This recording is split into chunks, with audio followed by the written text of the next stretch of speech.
World premiere. World premiere. World premiere. Shut up! Shut up! It's kind of frustrating how publishers these days really like to build up excessive hype for their upcoming games. They go ahead and announce these games even they have properly worked out the game mechanics. And what does this mean for us, the gamers? Well, we end up waiting, we wait, and then we wait a bit more, thinking that maybe in just a little while longer, the game will finally drop. But guess what? Sometimes we wait for a whole year, or maybe even longer, only to find out that the game we were so excited about never sees the light of day. It's like they build up all this excitement and anticipation just to cancel the game altogether. Well, it's just a shame to see all that potential go to waste. So let's dive right in and take a look at those games that seems to have immense potential but then vanished into thin air and the reasons behind their sudden cancellation. Let's do this! You remember Prey 2, right? No. It was the highly anticipated sequel to the 2006 game Prey, and they announced it back in 2011. The excitement was real when they revealed it, and it was initially set to hit the shelves in 2012. This time around, it was being developed by the same studio that brought us the first game, Human Head Studios, and published by Bethesda Softworks. Now, in first Prey, we had this main character named Tommy who was fighting aliens on their ship. In Prey 2, the story picks up with a connection to the first game. However, there's this spacecraft called Sphere that's snatching up people. Now here where it gets interesting. Our new protagonist, Killian Samuels, gets caught up in this madness. His flight takes a nosedive into Sphere, where he blacks out and wakes up on an alien world called Exodus. Killian becomes a bounty hunter there, but the kicker is, he lost his memory. Who are you? I don't know who I am! And as he's trying to figure out who he was, he crosses paths with none other than the protagonist of Prey 1, Tommy himself. The story revolves around Killian teaming up with Tommy to recover his lost memories and all the crazy stuff that comes with it. However, Human Head Studios decided to make some major changes to the game, which ended up making it quite different from the original vision. Creative disagreements between the studio and Bethesda added to the mix, and this turmoil seriously affected the development process. In the end, the tension and issues between the two companies led to Prey 2 getting axed in 2014, leaving fans seriously disappointed. However, Prey did get a reboot. Arcane Studios, the same folk behind the hits like Dishonored and Deathloop, took the reins and brought us a new version of Prey. And let's be real, the reboot was fantastic in its own right. But as a die-hard fan of original Prey, I have to admit that even though the reboot was amazing, it still didn't capture the same vibe I loved from the first game. So yeah, it's safe to say there's a part of me that still misses the lost potential of Prey 2. You know how Blizzard is primarily known for their PC games, right? No. But don't think that they didn't try to break into the world of consoles at one point. Back in the day, there was a developer called Nihilistic Software that had a chat with Blizzard about crafting a spin-off for their beloved IP, StarCraft. Blizzard saw it as a chance to dip their toes into the console gaming scene, so they gave the green light for a new game set in StarCraft universe to be developed for PlayStation 2, Xbox and GameCube by Nihilistic Software. They called it StarCraft Ghost, and this was in year 2002. Now, the interesting thing is that while the original StarCraft was real-time strategy game, they went for something different with StarCraft Ghost. This time, it was all about third-person shooter action. They figured this would bring players right into the thick of things. Plus, considering the early 2000s were buzzing with stealth games like Metal Gear Solid and Splinter Cell. So they might have thought it's good to get in the stealth action too. Therefore, Ghost was loaded with stealth mechanics that could have given MGS and Splinter Cell a run for their money. Damn! The star of the show in Ghost was a character named Noah, who had all sorts of cool abilities. She could cloak herself, use thermal vision, unleash EMPs, wield an array of weapons, and the combat system was top-notch. She even had access to vehicles from other StarCraft games. The story was centered around Noah, an agent with psychic powers, and even though not much was revealed, Blizzard promised a deep single-player experience. But here's the kicker, development was purged with delays. Some say Blizzard's involvement muddled Nihilistic's original vision. Eventually, Nihilistic bowed out in 2004, leaving the project in the hands of Swinging Ape Studios. They took the game forward, adding multiplayer mods like Mobile Conflict and Invasion, though the GameCube version got scrapped due to the console's lack of online support. In 2005, the game reappeared with some multiplayer polish and fresh look. But by then, the 7th generation of consoles were knocking on the door with the Xbox 360's imminent release. Blizzard put Ghost on hold, but they kept the hype alive by dropping tidbits of info here and there. Meanwhile, the extreme popularity of World of Warcraft diverted Blizzard's resources, which ended up impacting Ghost. Also, as the new HD consoles of the 7th generation rolled out, a game like Ghost running on older hardware started to look rather outdated. Time passed and then President of Blizzard, Michael Morhaime, broke the news in 2014. StarCraft Ghost was officially cancelled. That was pretty much the last nail in its coffin. Yet, even after all that time, bits of footages from the game have surfaced. And you know what's cool? Noah, that the kick-ass character didn't fade away. She made appearances in other StarCraft games, keeping her legacy alive. Oh, there's more. The novel StarCraft Ghost Noah was released, giving fans a slice of backstory they were craving. It also shone a light on the admirable efforts of both Nihilistic and Swinging Ape in trying to bring Ghost to life. So, even though the game itself vanished, Noah's tale lives on.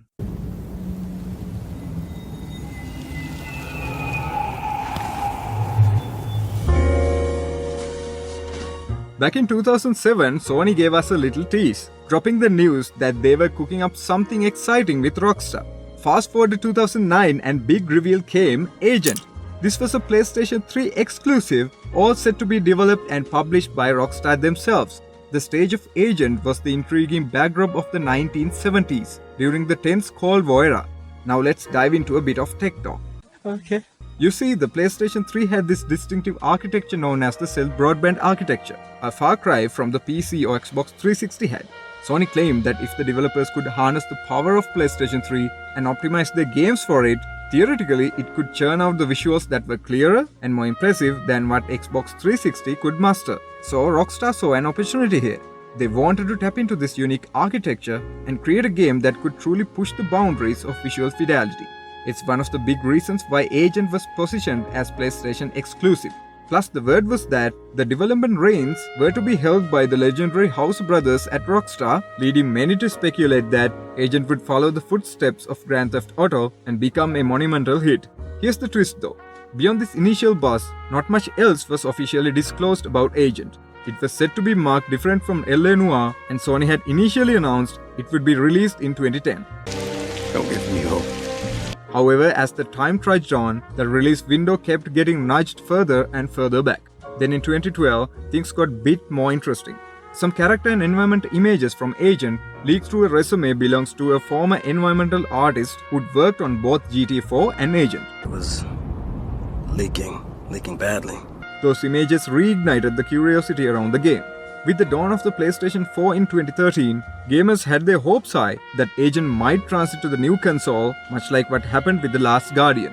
And then in 2015, another set of screenshots surfaced, courtesy of yet another Rockstar employee named Darren Charles Hatton. But alas, the tides began to shift. While players worldwide clung to optimism, some of the artists who'd been working on Agent were reassigned to the development of GTA 5.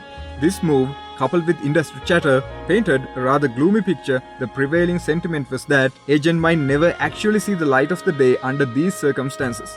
As time passed, the inevitable occurred. Just as the voices of skepticism grew louder, Agent dwindled from a fully fledged project into a mere concept. The United States Patent and Trademark Office sealed the deal by removing the Agent trademark in November 2018. And in August 2021, Rockstar Games' official website purged Agent from its game listings. It's a tale that ends with a bittersweet note, but based on Rockstar's resume, they could have crafted something exceptional with Agent. Sadly, for us eager gamers, we never even caught a fleeting glimpse of that vision. Yes, very sad. Anyway. The maestro behind Platinum Games, none other than the genius Hideki Kamiya himself, harbored a wild idea. A game where a dinosaur wouldn't just play the villain, but stand shoulder to shoulder as your companion. This concept had been brewing at Platinum since as far back as 2006. But as the Wheel of Fate would have it, they put this dream aside and set to crafting Bayonetta.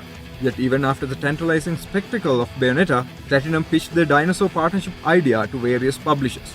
Regrettably, the concept failed to spark much interest, nudging them into their next venture, the captivating Wonderful 101. Then came a twist of fate. Platinum managed to ink a deal with Microsoft, which eventually birthed Scalebound. Let's go, big guy! However, the dinosaur premise got shelved in favor of dragons, but this is a dream came true for Kamiya. Notably, Scalebound was destined to be Platinum Games' first foray into the realm of RPGs, and they poured their efforts into crafting engaging RPG elements rather than fixating on flashy graphics. Story-wise, the protagonist Drew shared an inseparable bond with his dragon companion Thuban, a dynamic combat duo. Players could engage with both melee and ranged combat while fighting side by side with Thuban. Traversing the expanse of the game's world recoins, players would explore sprawling environments. Yet the twist lay in the bond between Drew and Thuban. If one fell, it spelled game over. That's it, man. Game over, man. It's game over. Thuban was generally AI controlled, but Drew could issue basic commands to steer his companion's actions. The bond could also be fortified, further intertwining their fates. Occasionally, Drew could directly take the reins of Thuban, entering Dragon Link mode. However, he needed to keep himself safe during this, maintaining the link. Drew's dragon arm proved versatile, assisting in everything from environment scanning and healing Thuban to grappling and unleashing pulse energy attacks. Drew could also tap into a fleeting hybrid state, half dragon, to crank up the damage. And with all this in its arsenal, Scalebound even boasted a 4-player co-op mod. Even Microsoft confidently declares its release in 2017. Oh my god! Wow! But then came the mighty twist in 2017. Right at the doorstep of its supposed release, Microsoft announced the unthinkable. Scalebound was no more. Even the trademark was left behind in 2018. Rumored whispered that compared to Japanese publishers, Microsoft's heavier involvement disrupted the development, leading to delays. To add another layer to the plot, both Microsoft and Platinum shared the blame for Scalebound's demise, according to Atsushi Inaba, head of Platinum. He also stated that if they ever have the opportunity in the future, they would be thrilled to do the project all over again. And the game director Kamiya himself confessed that Platinum's inexperience in developing online features also caused the cancellation.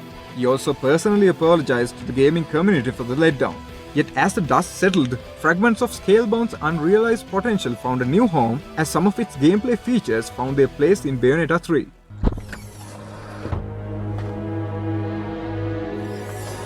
In the relentless pursuit of cinematic excellence, modern game developers go all out, pulling out all the stops to make their games feel like cinematic experiences.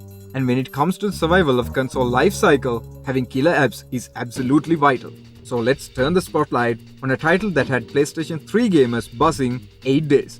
Behind the curtain of this ambitious game was Sony London Studios. These were the very folks who brought us the PlayStation 2 gem, The Getaway, and the immersive PlayStation VR adventure, Blood and Truth. And the central premise of 8 days revolved around nationwide incident unfurling over 8 days. A significant portion of the hype surrounding 8 days stemmed from its mission structure and narrative pacing. The game's vast game map at the time was a sight to behold, but that wasn't the end of its inventive design. The real-time clock synced with the console clock was a nifty touch. If you wanted to experience the game in nighttime, well, you had to play during the nighttime and vice versa. Players were offered the choice between two protagonists, a detective and a criminal.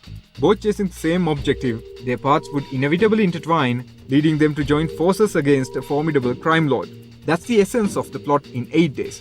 It was back in 2006 during E3 that 8 days was unveiled, with revealed trailers igniting a firestorm of excitement. With high-octane action, seamless animations, and jaw-dropping set pieces, the trailers showcased a visual spectacle that truly lived up to the hype. However, a thunderclap shook the gaming community on June 4, 2008. Sony abruptly cancelled 8 days. Because you're stupid. Their reasoning was that, to expedite the development of their highest priority first-party titles, they needed to redirect resources from 8 Days' development team to other Sony studios. Moreover, Shuhei Yoshida, then president of Sony Computer Entertainment, cited the absence of online features as another nail in the game's coffin. Yet, the plot thickens. Over time, industry experts and former Sony employees whispered a different story.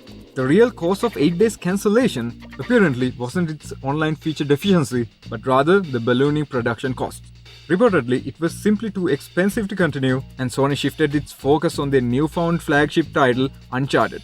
But with all the excitement generated by 8 Days and London Studios' track record of creating solid open-world experiences like Getaway, it seems reasonable to think that Sony could have given them a chance to see 8 Days through to completion. Just give me a chance. Now there are plenty of other interesting stories waiting to be explored, but for now, that's a wrap on our journey.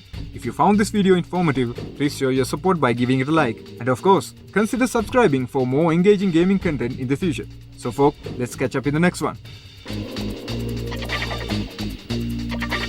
Bye.